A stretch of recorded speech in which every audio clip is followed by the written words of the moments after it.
Assalamualaikum warahmatullahi wabarakatuh. A'udzubillahi minasyaitonirrajim. Bismillahirrahmanirrahim. Wa bihi nasta'in ala umuri dunya waddin. Walillahil 'izzati wa lirrasuli wa lil mu'minin. Wassalatu wassalamu ala asrafil anbiya'i wal mursalin wa ala alihi wa ashabihi ajma'in, amma ba'du. Fa ya ayyuhan nas ittaqullaha haqqa tuqatih wa la tamutunna illa wa antum muslimun. Pendengar yang dirahmati Allah, Rabbi shrah li sadri wa yassir li amri wahlul 'uqdatam min lisani yafqahu qawli. Rabbi zidni ilma warzuqni fahman. Sayyidina Abu Dzar radhiyallahu an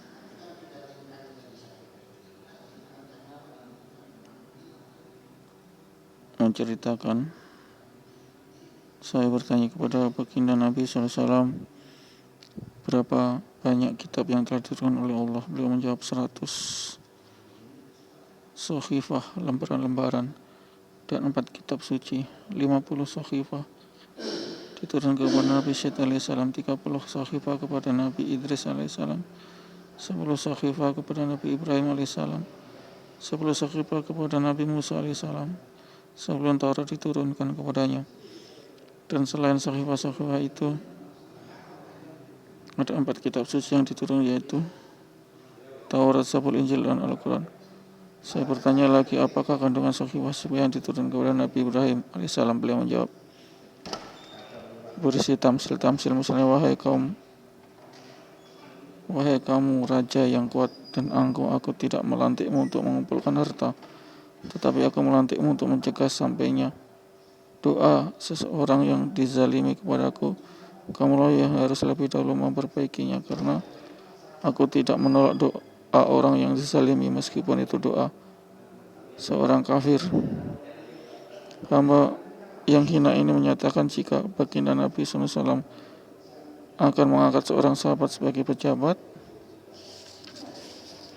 maka beliau dengan penuh perhatian dan akan menambahkan di dalam nasihatnya, wattaqi da'watal mazlumi fa innahu laisa bainaha wa bainallahi hijab. Takutlah doa orang yang teraniaya, sesungguhnya antara ia dengan Allah tidak ada hijab atau penghalang. Di dalam sebuah syair Parsi disebutkan, berhati-hatilah dengan doa orang yang buruk, doa buruk orang yang teraniaya. Jika mereka berdoa penerimaan Allah SWT itu dekat dengan mereka. Kita sudah mengetahui tentang nur tilawat Al-Quran dari riwayat terdahulu. Di dalam syarah Ihya Ulumuddin Imam Al-Ghazali dari kitab Ma'rifatus Sahabah, Syekh Abu Nu'aim rahmatullah alaih menyatakan bahwa Sayyidina Basit radhiyallahu anhu meriwayatkan bahwa baginda Nabi SAW bersabda, rumah-rumah yang di dalam terdapat tilawah Al-Quran, bacaan Al-Quran akan terlihat bersinar bagi para penduduk langit, sebagaimana bintang-bintang terlihat bersinar bagi penduduk bumi. Hadis ini telah diringkas dari kitab At-Targhib dan yang lain sebagai ringkasan dari sebuah hadis panjang yang diriwayatkan oleh Imam Ibnu Hibban rahmatullah alaih dan yang lain. Mullah Al-Qari rahmatullah alaih telah merincinya dan Imam Suyuti rahmatullah alaih sedikit meringkasnya. Meskipun bagian hadis di atas telah mencukupi keperluan risalah ini, seluruh hadis tersebut mengandung banyak hal penting dan bermanfaat. Oleh karena itu maksud seluruh hadis di atas akan dijelaskan di bawah ini. Disebut juga dalam sahifah tersebut bahwa orang yang berakal sehat harus membagi waktunya menjadi 3 bagian selama akalnya normal, yaitu 1. Beribadah kepada Tuhannya, 2. menghisap dirinya berapa banyak keburukan dan kebaikan yang telah dilakukan, dan 3. mencari penghasilan yang halal. Seorang yang berakal juga harus menjaga waktunya, memperbaiki keadaan dirinya, dan menjaga lidahnya dari pembicaraan yang sia-sia. Orang yang selalu menghisap setiap ucapannya, lidahnya akan mengurangi bicara sia-sia. Orang yang berakal juga tidak akan bepergian kecuali untuk 3 tujuan. yaitu mencari bekal akhirat, mencari nafkah sekedarnya dan bersantai yang diperbolehkan oleh agama. Sayyidina Abu Dzar radhiyallahu anhu bertanya lagi, ya Rasulullah, apakah kandungan Sakhifah yang diturunkan kepada Nabi Musa alaihissalam? Jawabnya semua berisi nasihat-nasihat, misalnya, aku heran kepada orang yang meyakini kematian, namun ia bergembira dengan perkara-perkara dunia. Biasanya jika seorang telah divonis akan dihukum gantung atau mati, ia tidak akan merasa tenang dengan apapun. Aku heran kepada orang yang meyakini kematian tetapi ia tetap tertawa. Aku heran kepada orang yang selalu memperhatikan kejadian-kejadian, perubahan-perubahan dan gejolak-gejolak yang setiap saat terjadi di dunia, namun ia masih merasa tenang hidup di dalamnya. Aku heran kepada orang yang meyakini takdir tetapi ia masih berduka cita dan bersedih hati. Aku heran kepada orang yang meyakini hisab itu dekat tetapi ia tidak beramal soleh. Sayyidina Abu Dzar radhiyallahu anhu bertanya lagi, ya Rasulullah, wasiatilah saya. Pertama-tama baginda Rasulullah SAW mewasiatkan takwa kepada saya, lalu beliau bersabda, takwa adalah dasar dan pangkal segala urusan. Saya berkata, ya Rasulullah, tambah lagi. Beliau bersabda, perbanyaklah membaca Al-Quran dan mengingat Allah SWT, karena itu nur di dunia dan simpan di akhirat. Saya berkata, tambahkan lagi ya Allah, tambahkan lagi ya Rasul. Beliau bersabda, jangan banyak tertawa, karena tertawa akan mematikan hati dan menghilangkan nur wajah, merugikan jasmani dan rohani. Beliau bersabda lagi, pentingkanlah jihad, karena jihad adalah kerahiban umatku. Dalam umat terdahulu, rahib adalah orang yang memutus seluruh hubungan dengan dunia dan hanya berkonsentrasi ibadah kepada Allah SWT. Saya meminta tamu lagi. Beliau bersabda, perbanyaklah bergaul dengan orang-orang miskin, jadikanlah mereka sebagai teman, selalulah duduk bersama mereka. Saya minta tambahan lagi. Beliau bersabda, lihatlah selalu orang-orang di bawahmu agar kamu bisa bersyukur, dan jangan melihat di atasmu sehingga kamu akan meremehkan nikmat Allah SWT. Saya meminta tambah lagi. Beliau bersabda, hendaklah keburu kamu menahanmu dari mencaci orang lain, janganlah mencari aib orang lain sedangkan kamu sendiri melakukannya. Cukuplah sebagai bahan untuk mencela dirimu bahwa kamu melihat aib orang lain, sedangkan aibmu itu ada pada dirimu tetapi kamu tidak menyadarinya. Atau kamu mengkoreksi kesalahan orang lain sedangkan kamu sendiri melakukannya. Kemudian dengan tangannya yang mulia baginda Nabi SAW menepuk dada saya dan bersabda, Abu Dzar, tidak ada kebijaksanaan yang lebih baik melebihi pengaturan yang baik, tidak ada ketakwaan yang lebih baik melebihi menjauhi larangan, dan tidak ada kemuliaan yang lebih baik melebihi akhlak yang terpuji. Inilah ringkasan maksud hadis di atas, bukan terjemahan harfiahnya. Dari Sayyidina Abu Hurairah radhiyallahu anhu, baginda Rasulullah bersabda, tidak berkumpul satu kaum dalam satu rumah dari rumah-rumah Allah. Mereka membaca kitab-kitab Allah, saling belajar mengajar sesama mereka, kecuali diturunkan kepada mereka sakinah, rahmat menaungi mereka, para malaikat rahmat mengelilingi mereka, dan Allah SWT akan menyebut nama mereka di kalangan malaikat yang ada di sisinya. Hadis riwayat Muslim, Abu Dawud. Hadis ini menerangkan keutamaan khusus madrasah dan pondok-pondok pesantren yang memiliki berbagai kemuliaan. Jika seseorang menghabiskan seluruh umurnya untuk mendapatkan satu saja dari kemuliaan tersebut, itu pun masih dianggap remeh, padahal banyak sekali nikmat yang akan diperolehnya. Khususnya keutamaan yang terakhir, yaitu ia akan disebut di sisi Allah SWT. Disebutnya nama kita oleh kekasih merupakan nikmat yang tidak bisa dibandingkan dengan apapun. Mengenai turunnya sakinah telah banyak disebutkan dalam berbagai riwayat. Ulama hadis telah banyak menjelaskan macam-macam penafsiran, tetapi tidak ada pertentangan di antara penafsiran tersebut. Bahkan semua memiliki maksud yang sama. Sayyidina Ali radhiyallahu anhu menafsirkan sakinah sebagai sejenis angin khusus yang berwajah seperti wajah manusia. Allamah Sudi rahmatullahi alaihi berpendapat bahwa sakinah ialah nama sebuah mampan di surga yang terbuat dari emas yang digunakan untuk mencuci hati para nabi alaihissalam. Sebagian ulama mengatakan bahwa sakinah itu satu rahmat khusus. Imam Tabari rahmatullahi mendukung pendapat bahwa sakinah adalah ketenangan hati. Sebagian yang lain menafsirkan sebagai ketenangan, yang lain menafsirkan sebagai kewibawaan, dan yang lain menafsirkan sebagai malaikat. Di samping itu masih banyak penafsiran lain. Hafiz Ibnu Hajar rahmatullahi menulis dalam kitab Fathul Bari bahwa sakinah dapat diartikan sebagai semua yang telah disebut di atas. Imam Nawawi rahmatullahi menafsirkan bahwa sakinah ialah gabungan antara ketenangan, rahmat, dan lain-lain yang turun bersama para malaikat. Allah SWT berfirman, fa anzalallahu sakinatu alaih, maka Allah menurunkan sakinah kepada Muhammad sallallahu alaihi wasallam, atau 40. Dan ayat lain yang disebut walladzina anzala sakinata fi qulubihil mu'minin, dialah yang menurunkan sakinah di dalam hati orang beriman. Al-Fat 4. Fihi sakinatum mir rabbikum, di dalamnya terdapat sakinah dari Rabbmu. Al-Baqarah 2:48. Kesimpulan, banyak sekali ayat Al-Quran yang menyebutkan kabar gembira tersebut.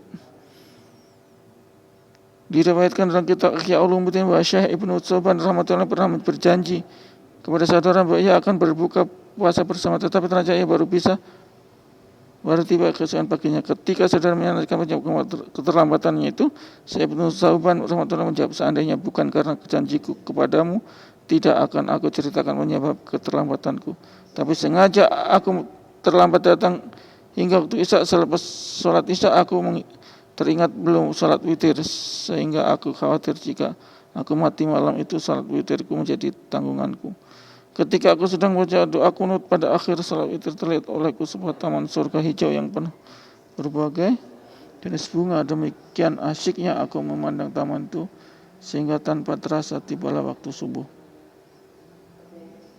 Banyak kisah seperti atas yang juga terjadi pada seorang soleh dahulu, namun hal itu akan diperoleh jika seorang telah terputus hubungannya dengan segala sesuatu kecuali dengan Allah SWT, serta wajah bertawajud secara sempurna kepadanya. Banyak riwayat yang menjelaskan tentang kata-kata malaikat datang mengerumunimu. Kisah Sayyidina Usaid bin Haidar rahmatullahi anhu secara terdapat di dalam kitab-kitab hadis, yaitu ketika ia sedang membaca Al-Quran, ia merasa ada kumpulan awan yang menaunginya dan mengeluarkan cahaya. Baginda Nabi SAW bersabda, itu adalah para malaikat yang datang untuk mendengar bacaan Al-Quran. Begitu banyak malaikat yang datang sehingga terlihat seperti kumpulan awan. Suatu saat seseorang sahabat merasakan ada awan yang mengiringi, lalu baginda Rasulullah SAW bersabda, itulah sakinah, yaitu rahmat yang diturunkan karena bacaan Al-Quran. Dalam Sahih Muslim hadis ini diriwayatkan dengan lebih terperinci lagi. Kalimat terakhir dari hadis tersebut ialah man bata'a bihi amalu lam yus'i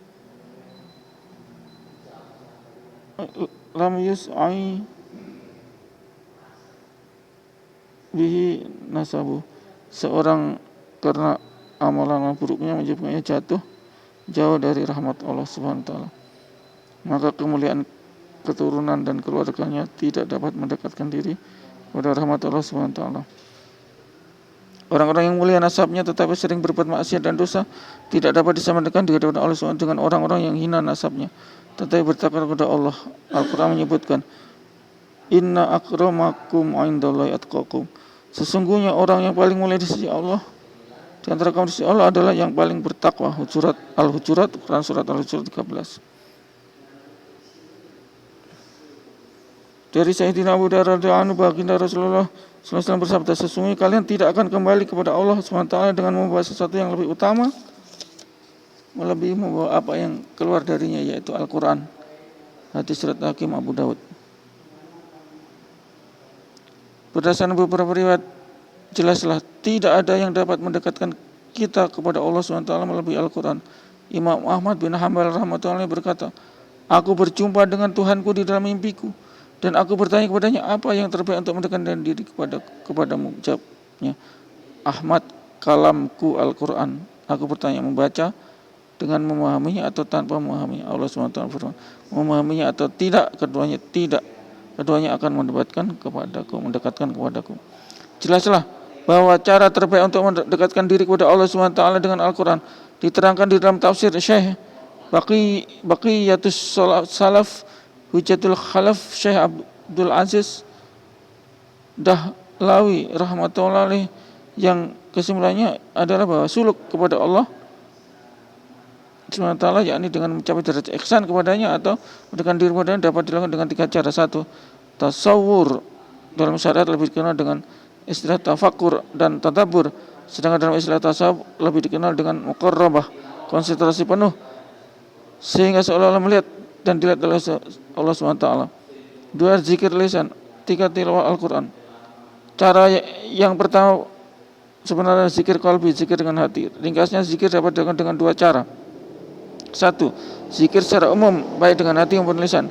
2. Zikir dengan tilawat Al-Quran, dengan menyebut salah satu nama Allah SWT berulang-ulang. Kita akan